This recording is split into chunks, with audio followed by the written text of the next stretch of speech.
the inner region of our forebrain. So the part that comes below that is called hypothalamus. So the next part is hypothalamus.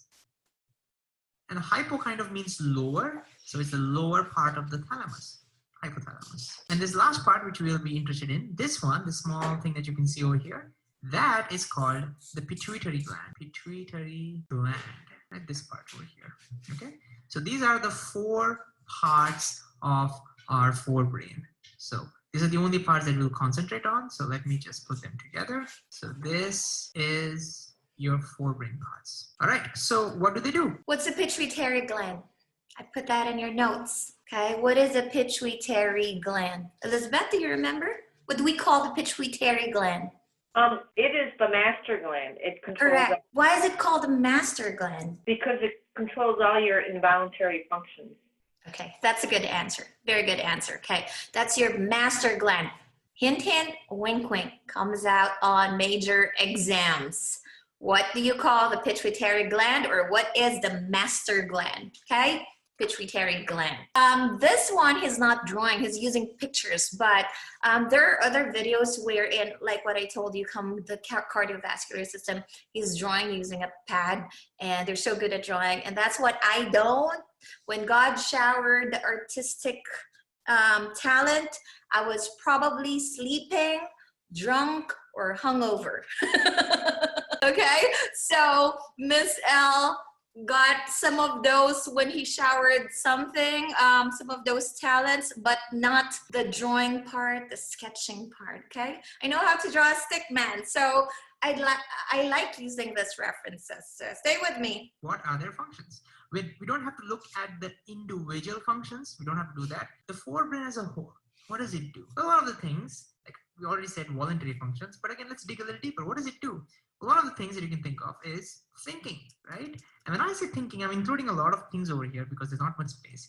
Thinking, your learning ability, your speech, language, all of that comes from your forebrain. But what else?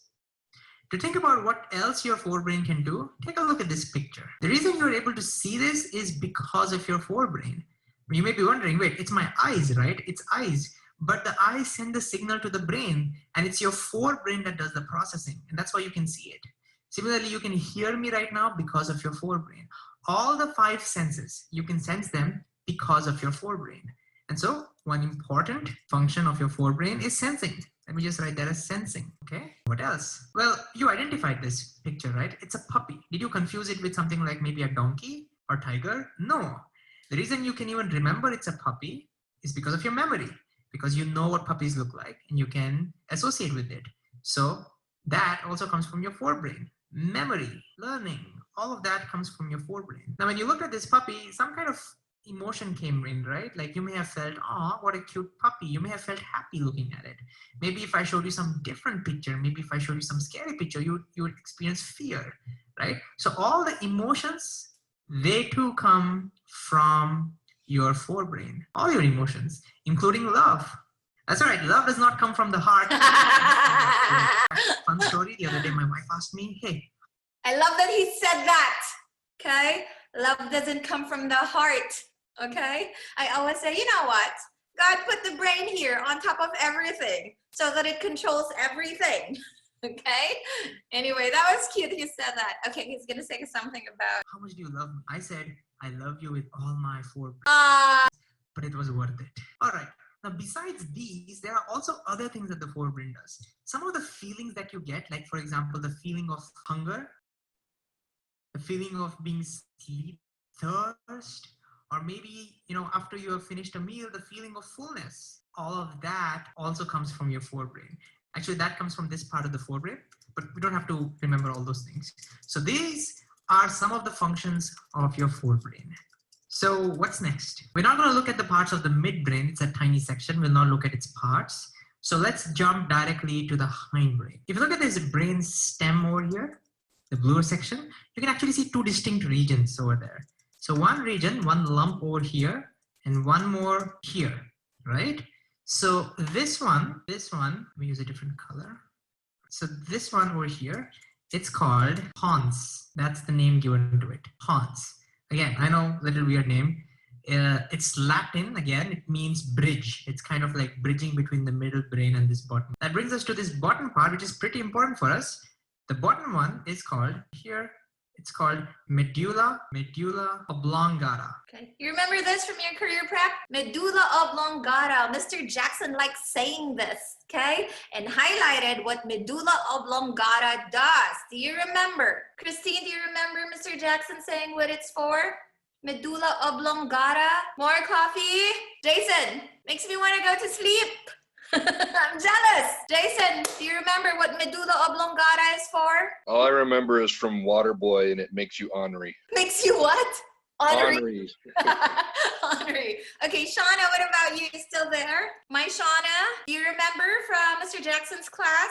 What's the medulla oblongata for? No. Okay, Stormy. Is it okay? I'm gonna cheat here. Responsible for It's in my notes too. It's in my lecture packet too. It's in bold.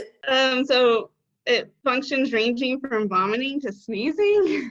Okay, so it has something to do with you said nausea and vomiting of sorts, right? It is correct.